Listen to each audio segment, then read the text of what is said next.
I'm Charlotte Howard. I'm The Economist's executive editor, and I'm here today with Ben Wilson, who's the Chief Strategy Officer for National Grid. So, since the last time that Ben and I spoke, there have been a number of enormous developments, notably the energy crisis prompted by the war in Ukraine. And so, I'm very much looking forward to speaking with Ben about how National Grid is making progress towards its net zero goals in this new energy environment. Ben, thanks for joining. Great to be here, Charlotte. So, COP26 a year ago, the world looked quite different. We weren't thinking about energy security in the acute way that we are now as the war in Ukraine drags on. So, tell me how the environment for the broader energy landscape has shifted as it relates to your own net zero goals going into COP27 and beyond, given the extreme energy crunch that Europe is facing. Yeah, thanks, Charlotte. And the world certainly has changed enormously in what's still less than a year. And if we think back to COP26, certainly with the benefit of hindsight, we were in a world where fossil fuels were still relatively affordable and provided security, but clearly were causing a climate catastrophe for us, and therefore there's an overwhelming imperative to decarbonize the energy system. And the mission was to do that whilst keeping energy affordable and reliable. That was the frame we were in a year ago. Now, because of the Ukraine war and the weaponization of energy as part of that, we're in a completely different paradigm. Energy today is no longer affordable or reliable, especially in Europe. So fossil fuels are no longer affordable nor reliable. And the purpose of the energy transition now is not only to decarbonize, but to get us back to an affordable and reliable energy system. So we're in a completely different world. What does it mean for those of us in Europe, also in the US? What does it mean for National Grid? I think we are seeing policy responses to the crisis, and generally what we're seeing is an increasing, frankly, of renewable energy targets, of decarbonisation targets, because those targets now not only reduce emissions, but they also are the key to trying to restore some measure of affordability and reliability. So we're seeing an increase in targets, notably in the UK with the British Energy Security Strategy, which the government came out with shortly after the start of the war, which upped, for example, the offshore wind targets in the UK from 40 gigawatts by 2030 to 50 gigawatts by 2030. We've seen positive policy responses in the US with the Inflation Reduction Act. So we've seen increases in targets, but also in the short term, and when we think about this winter, we have a disruptive situation. We have a crisis situation. So we're seeing, to put it crudely, kind of access every energy source to get through the winter. So we have increased coal. We have other sources of gas. So it's a more disruptive, it's a more dramatic transition, but the momentum towards decarbonisation and renewables is stronger than it was a year ago because all three elements of the trilemma now really are pushing in the same direction, especially in Europe. Yeah, so by the trilemma, of course, you mean energy security, affordability, and access. Is that correct? Am I remembering correctly, or I need to factor in lower carbon emissions, right? Yeah. So traditionally, we talk about a trilemma of three things. We need to reduce emissions, we need to keep energy affordable, and we need to keep it resilient and reliable. And we called it a trilemma because we've seen those three things as being in tension. Actually, where we are now with renewables is, of course, they reduce emissions, but against the situation we're in now, they reduce costs, and to the extent they get us off Russian gas, make our energy system more reliable. And on the cost point, they're not just a bit cheaper, they're a lot cheaper now, especially in Europe. If you take the recent offshore wind auctions in the UK, you're looking at £40 to £50 a megawatt hour levelized cost against current wholesale prices of £300-400 a megawatt hour. So it's multiples cheaper than current fossil fuel prices. So I want to stay for a minute on this question of short-term steps to deal with the extreme energy crunch this winter and the long-term push towards renewables and cleaner energy, because clearly that long-term momentum has been accelerated due to the war in Ukraine. But just on the short-term crunch, which includes, as you say, investing in more coal and gas. Do you see any of those as being sticky, any of those investments as being sticky in a way that then remains in tension with the longer term momentum towards a lower carbon energy system? I'm not sure I do, I have to say. I think we're seeing a shift in gas. So, one trend that's very notable is the rise of the US as a major supplier of LNG to the UK and to Europe. That really is something that's come through in a really big way in the last couple of years and is now a major part of security of supply into the UK. But that's displacing natural gas. I think we'll see more push for indigenous gas production, but again, if that's displacing imported gas, it is not necessarily increasing overall emissions. On the coal side, I think it's largely temporary. I think we're seeing system operators, including our own National Grid electricity system operator here in the UK, securing peaking coal capacity for the winter for security of supply reasons, but I don't see coal generation, returning in a big way into the base load, for example, going forward. So, I want to talk about some of the investments that are being made now to accelerate the energy transition to meet those really aggressive targets, both within National Grid, on the national level within the UK, and more broadly across the world, those investments that are underway. Because in the past, when people talk about environmentalism, it's largely been about restraint, right? And what's being called for now is a dramatic scale up in investment and a dramatic uh, push towards certain types of development. So the UK always had very, very aggressive development goals for offshore wind. The UK is the leader globally in offshore wind, in case anyone's forgotten that. And now Yeah. these targets are even more aggressive than they were, right? So, what kind of challenges do you see in meeting what are really, really bold uh, goals for development? Well, I think the good news with the offshore wind targets is if we look at the leasing rounds which have been conducted, we look at the interest from developers, the projects which are being planned. Achieving gigawatts of offshore wind is eminently realistic from a generation point of view. The challenge, frankly, is the grid infrastructure required to bring that power to the customers. To state the obvious, all that generation is in the North Sea, and there are no customers in the North Sea. And crudely, we need to bring the power down to the southeast of England and down to London. That requires massive grid infrastructure. And if we look at the System Operating Network Design document that was published a few months ago, 19 major transmission schemes are required for National Grid to connect that new infrastructure. That's a significant build out. It requires a change in approach to regulatory and planning structures in the UK to allow us to get that done efficiently. And we're working and discussing with regulators in order to achieve that. We need to, instead of getting those projects approved project by project, and then for kind of 5 years at a time from a funding perspective, we need to be able to go out with that program by chain and offer 10 years, 15 years of certainty. Because frankly, we're in competition for the supply chain. Most countries around the world are in a massive investment phase as they go through this energy transition. The supply chain will go to where the certainty is. So we need to be able to work with our regulators to get certainty on those projects so that we can commit to the supply chain. Then on the plate, we need to find a way to be able to implement this infrastructure, but in a way which carries the consent of local communities. So we do need to establish need cases for these projects nationally, but then when we think about the local impact, we need to be able to offer mitigation, undergrounding, offshoring, options like that. Not for all of it, but where appropriate. And we also need to be able to local communities, so they're getting something back. If they're shouldering a burden of national infrastructure, that they're getting something back. So we need a fresh approach, and it's important to remember that networks are a very small part of the bill these days. Around probably 3-4% of the average dual fuel bill in the UK now is electricity networks. Those networks unlock everything else, and so allowing the networks to invest is going to bring the overall bill down. That's what we need to remember.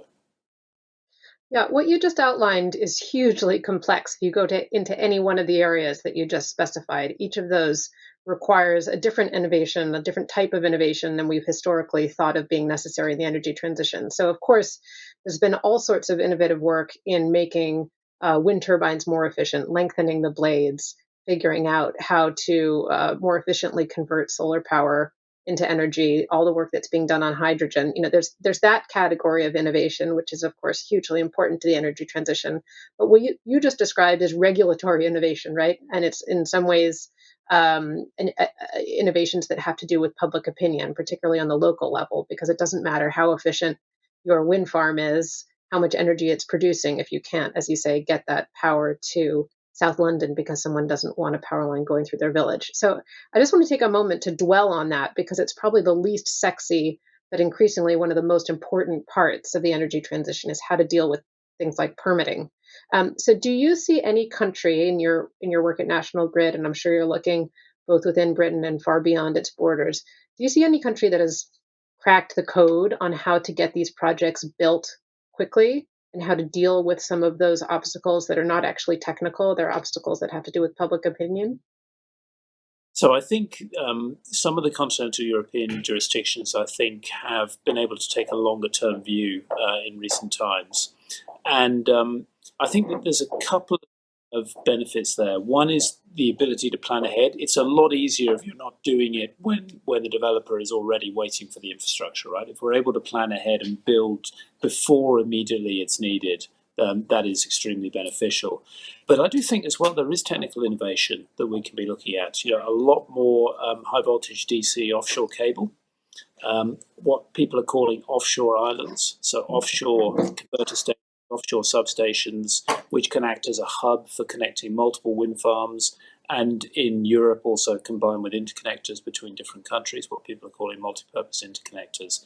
So if we do that, that gets not only the cables, but some of the other infrastructure, the substation infrastructure offshore as well. And that can reduce the impact on the local communities. And again, it all is sort of linked because it's much easier to take that holistic approach if you're doing it in good time rather than scrabbling in reaction to a connection request. Hmm. So let's talk about your targets in particular at National Grid, because there are many companies that have set these targets way out into the future. It's hard to hold an Yeah. executive accountable now for something that's set 30 years out. But you have interim targets, right, at National Grid. So can you talk us through what those are, and then what are the key levers that you're going to pull this year and next to keep you on track towards your broader emissions goals? Yeah, we do, Charlotte. We have set ourselves kind of targets which are measurable in the short to medium term as well as the long term. So we have the overriding net zero scope 1, 2, and 3 by 2050 target. On our scope 1 and 2 Can emissions, we're you? So targeting I'm there may be one or two people in the audience who don't know what scope one, two, and three are. Can you give us the dummies guide just in case? Yeah, I'm sorry. So, scope 1 is emissions that we directly produce. So, that if we burn fuel on site, for example, and emit carbon dioxide, that's a scope 1 emission. A scope 2 emission typically is embedded emissions in things that we consume. So, if we buy electricity over the grid, for example, or if we have line losses, what were the emissions associated with those? And then, scope 3 is the embedded emissions in products that we deliver. So in the US, for example, where we're a retailer, we sell electricity and gas to customers. And what's the embedded carbon in that electricity and gas that we sell? So when we say net zero scope 1, 2, and 3, it means we won't be emitting any net carbon dioxide. We won't be buying anything that has produced carbon dioxide emissions, and we won't be selling anything that then leads to emissions. So it is a comprehensive target. And so on scope 1 and 2, so in other words, everything except for the electricity and gas that we deliver, we're saying we'll reduce our emissions by 80% on 1990 levels by 2030, 90% by 2040, and then 100% by 2050. And those are stretching targets, right? And on our scope 3, we've said that we'll reduce by 2034, so 15 years from our 2019 baseline, we'll reduce our scope 3 emissions by 37.5%. And we publish glide paths which lead to those. Those are near-term targets, and people will see whether we're on track or not. One of our biggest challenges is our gas networks in the US. We're still a major natural gas distributor and retailer in New York and Massachusetts. And those targets apply to our gas networks as well as to our electric networks. And the way that we plan to meet that for gas is our fossil-free gas strategy. So we plan over the next 20 years or so to move from 100% natural gas today to 100% renewable gas. So renewable natural gas, so methane from landfills and agricultural waste, and then increasingly green hydrogen over time. And I've got to say, again, on the theme of what's changed over the last year, some of the policy support we're getting from the US government federally for that renewable gas strategy is incredibly exciting. The Inflation Reduction Act and the tax credits for green hydrogen and also for RNG in that plan are game changers. And they really, I think, move the US from kind of in the pack and certainly not in the lead on hydrogen, for example, to now arguably in the lead, I would say, on hydrogen. And then the federal hydrogen hubs. And we saw an announcement from Secretary Granholm this week for $7 billion of funding for hydrogen hubs. Again, transformational. And National Grid is a lead partner in the Northeast Hydrogen Hub. We're working with NYSERDA in New York and a whole bunch of other stakeholders for that hydrogen hub bid. We plan to develop offshore wind in New York Bight. That will produce electricity directly into the grid, but off-peak, over time, it will produce green hydrogen, and we will use that green hydrogen to blend into our gas networks and also to repower some of our gas-fired generation online. So we'll have an integrated, all the way through, vertically integrated green hydrogen story. And with the IRA Act and the Hydrogen Hub stuff, that is looking now very prospective, I have to say. So that's all very exciting to hear. And I want to just try to ground that excitement and all of these plans in a timeline. So the New York Bight auctions have been underway. Some of those leases have been given. There's development that's going to continue apace to have these massive offshore wind farms along America's northeast coast. But the green hydrogen plans and the hydrogen hub, when do you see that becoming reality? How far in the future is this? Because hydrogen is something that, as you know, people have discussed with much excitement as being part of the key to help decarbonize in the long term, both to deal with, both as a way to provide energy when the sun isn't shining or the wind isn't blowing, and for use in hard to decarbonize sectors, including industry. So when does this long hyped technology of hydrogen, when is that going to become something that's real and that will become a major component of the energy system? I think within the next 5 years or so, we will start to see scale production of green hydrogen. So what do I mean by scale? In the tens of megawatts reaching into hundreds of megawatts within the next 5 years. And I think that the easiest, most straightforward anchor use case for that green hydrogen production is blending into gas networks. You can typically blend up to 20% by volume into gas networks with minimal impact on end customers, if any. And so it's the only use case where the customer doesn't have to do anything different today. So it breaks that chicken and egg issue, right? There's no hydrogen demand today because there's no supply, and vice versa. So getting a new industry started, you've got to get through that chicken and egg situation. And the gas blending is a great anchor use case. We can do that within a small number of years once we have the production. And I think with the hydrogen hubs and the federal government support, we'll see that. I think the next most prospective use case is then the hydrogen co-firing into gas-fired generation. And there was an announcement actually of trial by NYPA, the New York Power Authority, just in the last few days, where they've successfully blended up to, I think it's about 30% co-firing of hydrogen into a gas turbine with verified emissions reductions and no harmful environmental side effects. So I think it's coming, Charlotte. I really think it's coming. The last question I want to leave you on is to stay with gas and hydrogen. Do you see that there is now a new paradigm that in part has been accelerated by the war in Ukraine, where particularly in the Northeast, it was really a main area where people were resisting gas? Is that now shifted, that people see gas as being part of the energy transition and there's more support for additional infrastructure, in part for energy security and in part because of these new investments in hydrogen? Have we moved beyond the kind of anti-gas era in America? Do you see gas now as being more accepted part of the transition? I think it's a complex and nuanced picture. I think there's an increased focus on security of supply and resilience as a result of the Ukraine war. I think it's raised that in people's minds, and I think therefore the benefit of the gas networks that they bring to that large scale underground built-in storage. I think there's a new understanding of that. But I do think also there's the higher price of gas creates additional momentum to get off it. Right? So I think it is a nuanced picture. The beauty of green hydrogen, of course, and fossil free gas is ultimately it is renewables. It's just delivered in a form which has that resilience that we know and enjoy today from natural gas. But I think we do need to always start with resilience and security. If you don't have that, you don't have anything. Okay, we'll leave you there. Thank you, Ben Wilson of National Grid. I really enjoyed the conversation. As a former energy reporter, I could speak with you all day, but thanks for talking us through this. Thanks for having me.